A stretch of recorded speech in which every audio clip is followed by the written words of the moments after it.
All right, Josh. When I go and I have an Uber or I talk to people who are like further along in their career than me, I Sure. always want to ask them a very curiosity continuum-ish type of question. Right. And one of the things that I ask them is like, what do you see in the generation now coming up? Coming into the work world, where is the skill gap that you're seeing or their understanding of the world? It's always a really interesting conversation. But Yeah, it's a today, great question. Yeah. what I'd love to talk about is basically the ability to adapt your models. And I'll explain a little bit more about what I mean by that, but it goes with our adaptive expertise motto that we kind of always hang around here. Sure. So let's launch out onto the loop. It's been a while since we said that, hasn't it? Or no, maybe we say that a lot. I just don't realize it. You Maybe. never say it. I'm the one that Right. says it. So let's launch out onto the loop and let's do this. Let's talk about adapting your models You did that today so on well. CC. Yep. You need to say that more often. You do a good job. Hey, everybody, Sure. this is Brian. And this is Josh. Welcome to the podcast for Curiosity Continuum. Curiosity Continuum is an industry innovating, non traditional company passionate about growing wisdom in the next generation. We are the essential bridge between the analog and digital worlds by building collaborative communities that unleash the power of adaptive expertise, see it is right there, and innovation needed to thrive in the 21st century. We combine and mix essential elements needed to empower people to succeed in new ways not possible outside of a creative, thoughtful, diverse community of fellow curious people. Follow us on your favorite podcast app to receive notifications of new content. If you like what you hear and want to dive deeper, visit us at curiositycontinuum.com. Email us, flag us down, send smoke signals, something. Thanks Yeah. for tuning in. Let's start the conversation.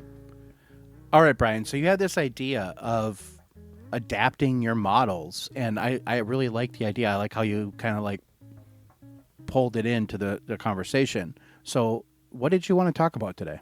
Let me give you an example to kind of get people framed in. So one of the conversations was with an architect and talking about what they did, and I'm always interested to see how those things work out. Here is what the guy said. He said that for younger architects coming into the field, they can build models all day long, like the renderings, right? In the Right. system. They're masters of the system. They're using the system, and it's printed out and it's wonderful. Until you get out into the field, and he said, this footing needs to move 1 foot over because there's some geological constraint or something that's saying that, right? Sure. And he said, the younger architects are like, no, the model says put it here. And he says, the model's crap now. You need to go adjust your model because you have to adjust it to the real world. Yeah. He wasn't mincing. He said, No, probably said it nicer, but you get it. Yeah. So what they're saying is basically your model is just the blueprint to start. And Yes. you need to be pliable enough to change that to get the same result. I think we've talked about this all the time. Adaptive expertise, overcome and adapt. Like we always say that. And what do we actually mean by it? I think that this is a great episode to talk about that because I think some people might say, oh yeah, of course I have to adapt, but they don't really understand what that means. And I think this might be a good opportunity for that, right, Brian? Yes. Part of the benefit of building a model, like we'll use the architectural rendering. Yeah, is it's a that- great idea. Yep. Yeah. You built it and it's right until it's wrong. It physically will work because the computer program says it does. Right. Until It there's doesn't. real things that happen here. So being right and wrong, and rightness and wrongness was an episode that we recorded. Depending on the order you listen, this may fall before or behind it. But the nature of it is that when you have a model, you're going to get some things wrong. There's going to be a variance to it because you have to adjust it in real life. And with any budget process, like in a big company, right? The moment you lock the budget, it's wrong. And it's like, Yeah. well, why did I go through all that pain and suffering to get to something that's going to be wrong? It's like, this is the most right that you know to make it right now until you go along on the timeline and you figure out like, oh, this thing came and I didn't expect it. Or now this doesn't work that same way. What do we do? But if you're so locked to saying this is how it has to work, and you don't allow for those things, if you have a brittle model that will Yeah. break, and Yep. ultimately it'll break. I'll say break you. That sounds really dramatic, but it shows that like if you're unwilling to change that, then it's not a workable situation. Yeah, it's almost like the fragility of it, right? So like why even make a model then, right? So the reason you do that is because that gives you the starting point. In the perfect utopia, this would just work. It's like a budget for your house. It is, oh, I bought a new car and everything's great. I'm not going to have any work done in this for 5 years, and then 3 months down the line you need something on it. So why did you even bother buying the new car in the first place then, right? So this is the whole thing. It's like we're adapting because this changes and everything that happens, that's just life, and it kind of just happens because we can't see the future, unfortunately. I wish we could, because I would be a billionaire or trillionaire and I'd have every single lottery ticket from now until like 20 years from now. But it's literally like that. It's giving you the starting point to jump off and do it, and then, oh, I have to change this, this, and this. And it's okay. It's fine. In fact, it would be weird if it all just worked out the way you had planned it. It's hard to have a conversation with somebody like that because they have never known any struggle in their life. It's like it just works. It's like it does. I mean, it might be like literally, it might be like 5 people on the planet this has happened to. I would say like if you were like the son or daughter of like a multi-billionaire, and the reason that it just worked is because other people made it just work for you, and without your knowledge, because literally nothing just works all the time. So It's just the way it is.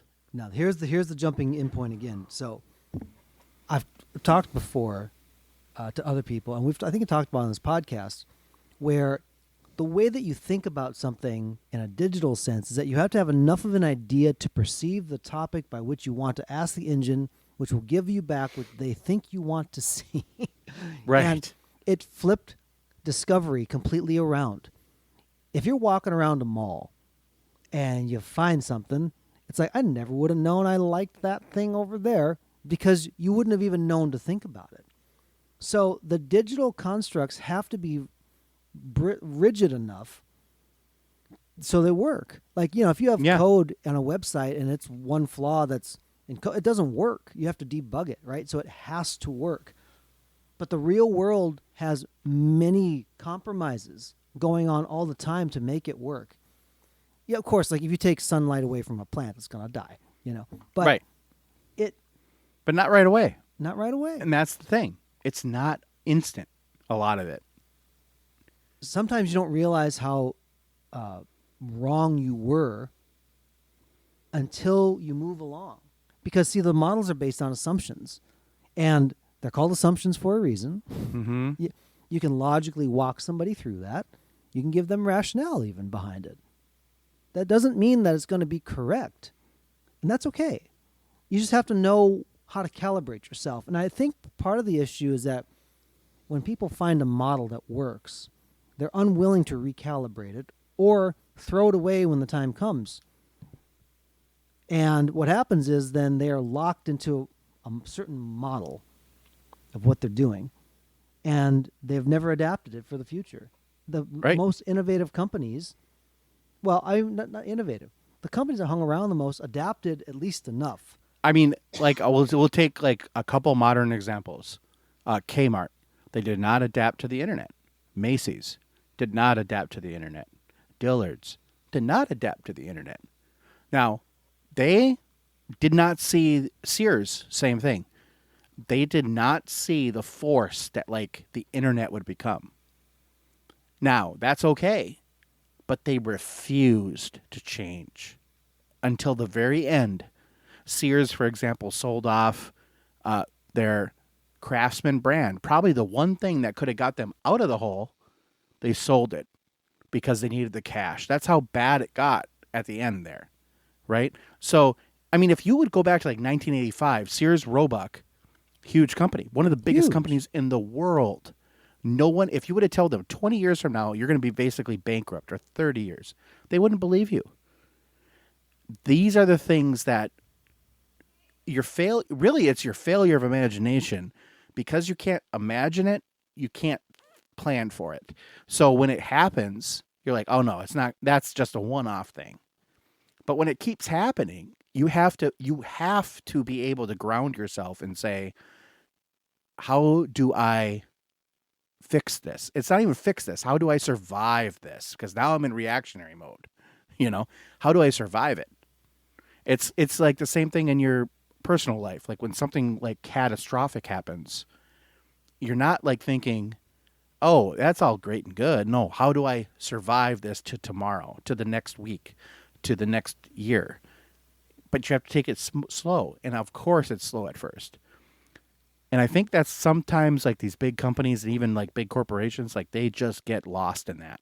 And so as us as people, we have to be the change smaller. And we have to really build that kind of pliability into our minds just from the get-go. Like we have to understand that, like, look, like you got to wake up tomorrow and think like nothing's going to go like 80% as planned is great, And if you can do that, I think that would really, I think it would really solve a lot of problems people are having just kind of with their everyday thinking. I think they'd also start to accommodate that when things go wrong, right? And it will go wrong at some point, and it won't be when it's convenient. It won't be when, you wanted it to go wrong. Right. That's why it went wrong.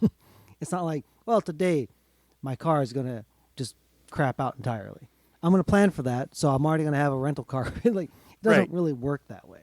When you have those things that you have to adapt, what it means is that you have made the decision to say, I need to keep enough flexibility, working flexibility, to make sure that I can accommodate when something doesn't go right.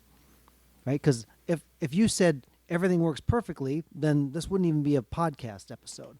Right. But nothing works perfectly. And so the question is, how are you going to deal with the imperfections when they come? What are you going to do about it? You can explain why forensically. You do a little exercise and you're good. But what are you going to do about it is now a forward-thinking exercise, which is where you're valuable as a human being to start working through that.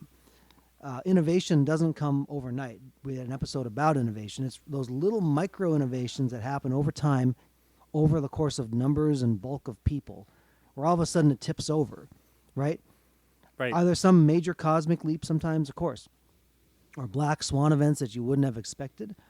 But you know what? Those black swan events came because people were willing to keep adapting a model again and again and again to lead them to a little leap across from this rock to that rock, right? That's the pace of innovation, asking if you can adapt, then you're on a good innovation path. I think that's a great place to leave it, Brian? We'll do that to let people adapt their models. I'm sorry, that was really bad, but I know you're going to leave it in the edit. So. Until next time, this is Brian. And this is Josh. For Curiosity Continuum.